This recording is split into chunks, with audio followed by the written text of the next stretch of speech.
E eu recebo aqui o operador do direito, o advogado Rafael Correia, que é também professor da OPET, professor de Direito do Consumidor. Muito obrigado, doutor, pela presença.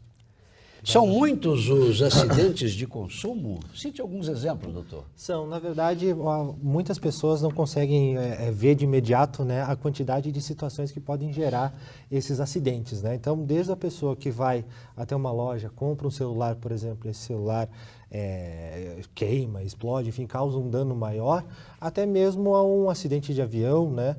Então, são diversas as situações em que geram a ocorrência desses chamados acidentes de consumo que o Código de Defesa do Consumidor regula e protege efetivamente. Eu estou andando pela calçada, cai uma placa na minha cabeça, ou cai um tijolo ou um pedaço de ferro de uma construção.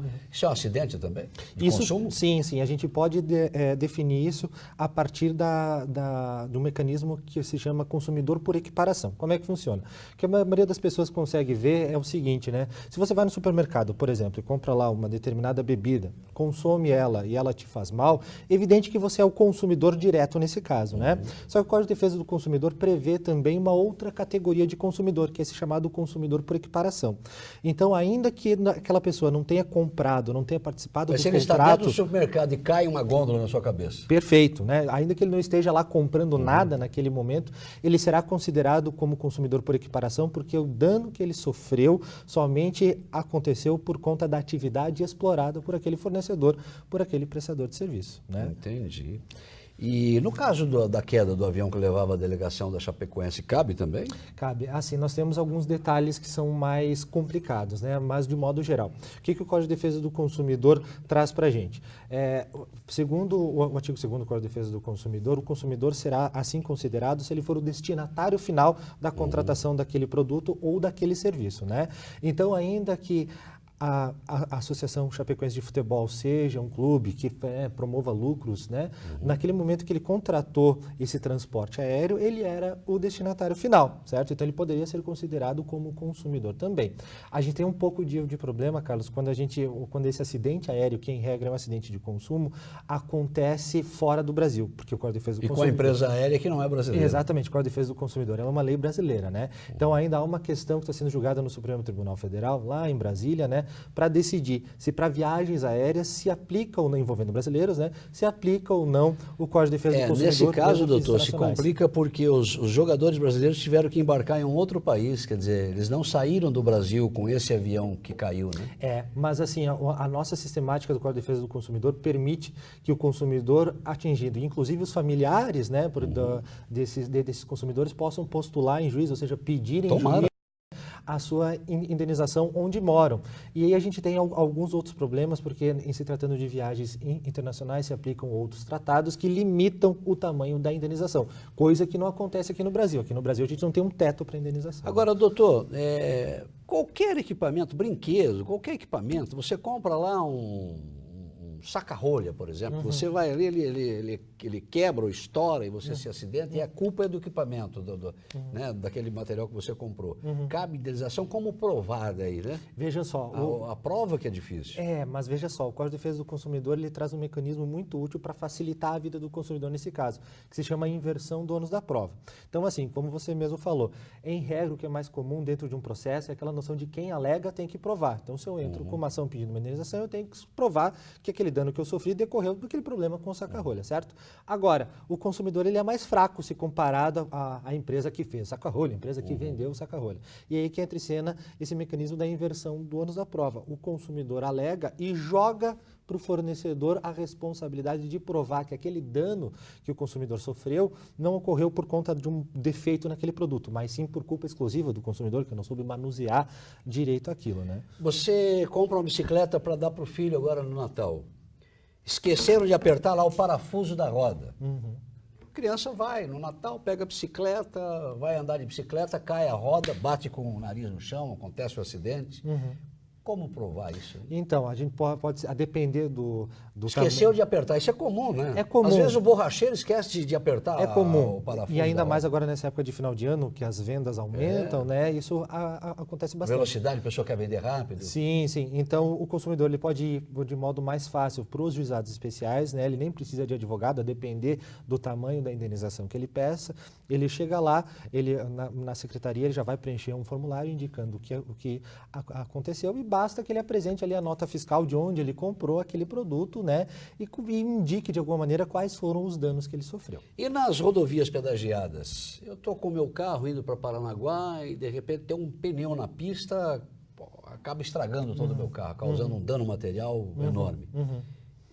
É também um acidente? A gente pode postular e indicar a aplicação do Código de Defesa do Consumidor nesses casos. Mesmo se tratando de serviços públicos ou prestados por particulares, né, com a concessão do serviço público, alguns serviços eles são passíveis de incidência do Código de Defesa do Consumidor, né? Então, como nas rodovias pedagiadas, nós temos a identificação pelo pedágio de quem é o consumidor que está passando e quanto que ele está pagando, ele pode exigir o ressarcimento daquilo, do prejuízo que ele sofreu, nesse exemplo que você trouxe, utilizando os mecanismos de defesa mais vantajosos que o Código de Defesa do Consumidor traz. Agora, eu vou fazer aqui uma pergunta para o senhor, até pela desenvoltura, né, que o senhor tem, por ser professor também. Não sei se cai aí no direito do consumidor, mas até vale. Veio aqui à minha cabeça agora, já falei sobre esse assunto, transporte coletivo. Nós temos uma legislação que impede o transporte intermunicipal e interestadual de transportar o passageiro em pé. Certo. Né? Ele tem que ir sentado.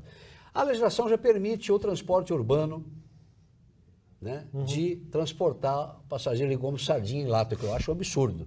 Acho absurdo. Então você leva em horários de pico aí, você quase não consegue entrar no ônibus. Se a gente for levar em consideração Curitiba-Piraquara, Curitiba-Campo Largo, Curitiba-Araucária, Curitiba-Morretes, enfim, Colombo, o ônibus acaba entrando numa pista de rolamento que já foi estadual, que é estadual, que ainda não é municipal, que é interestadual.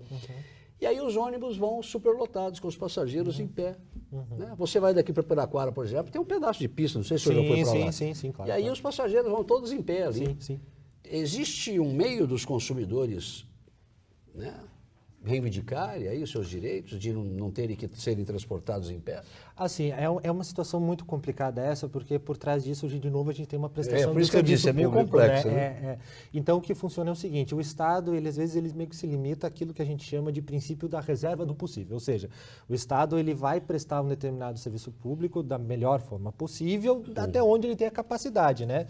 Como não se tem, mesmo em âmbito municipal, condições para que todos os passageiros possam trafegar, né, confortáveis, sentados, como você mesmo disse, seria o mais ideal, o Estado se limita a dizer, olha, eu faço até onde eu consigo ir, né, me limito a fazer esse mínimo que é garantir pelo menos um transporte de qualidade, ainda que as pessoas viajem em pé mesmo, né. Só que é um pouco mais difícil porque não se tem um mecanismo direto para reverter. Agora, existem instrumentos para a gente começar a cobrar isso, Existem. Né? Essas pessoas são transportadas em pé aí, em rodovias, né? Mesmo que sejam em pequenos trechos, como daqui para Piraquara, eu dou esse exemplo, o motorista pode dar uma freada brusca ali, claro, pode machucar muito. E se houver um dano, e não significa dizer que esse usuário do transporte público não vai ter nenhum tipo de ressarcimento. Vai sim, mas os mecanismos do Código de Defesa do Consumidor aí não vão entrar de uma maneira tão incisiva, né? Ele vai poder postular uma responsabilização por meio da administração pública, ou seja, é o próprio Estado, o próprio município que vai ressarcir os prejuízos que esse usuário sofreu. Doutor, algo que o senhor queira colocar, que eu deixei de perguntar ao senhor? Não, o senhor julga interessante? Eu acho que é importante que os consumidores percebam efetivamente que a cada momento que passa surgem novas situações de ocorrências de danos, né? Então, nem sempre o consumidor, para ser assim considerado, precisa ser aquele que vai na loja, compra aquele determinado produto ou contrata um determinado serviço, né? Se ele sofreu um dano que decorre da prestação de um determinado serviço, ele pode sim pedir a sua indenização, a reparação do dano que ele sofreu, utilizando esses mecanismos mais vantajosos do Código de Defesa do Consumidor. Rafael Correia, advogado, professor da UPET, né, matéria de direito do consumidor. Certo. Quero agradecer muitíssimo a presença do senhor aqui, doutor. Quem agradeço. Muito obrigado. Muitíssimo obrigado. O senhor sabe cozinhar ou não? Mais ou menos. Mais ou menos. Arrisca mais fazer o que em casa, assim? eu gosto bastante de cozinhar massa, coisas com bacon. Bastante, Massa né? é bom, hein? Bom. Mas nós vamos aprender agora, doutor. A gente vai trazer aí uma receita quadradinho de chocolate. Você gosta de doce? Não? Bom, bastante. Gosta de doce. Bastante. Quem que não gosta, né? Então a gente vai para o intervalo com essa receita. Você aprende aí também. A gente volta daqui a pouquinho. Até já.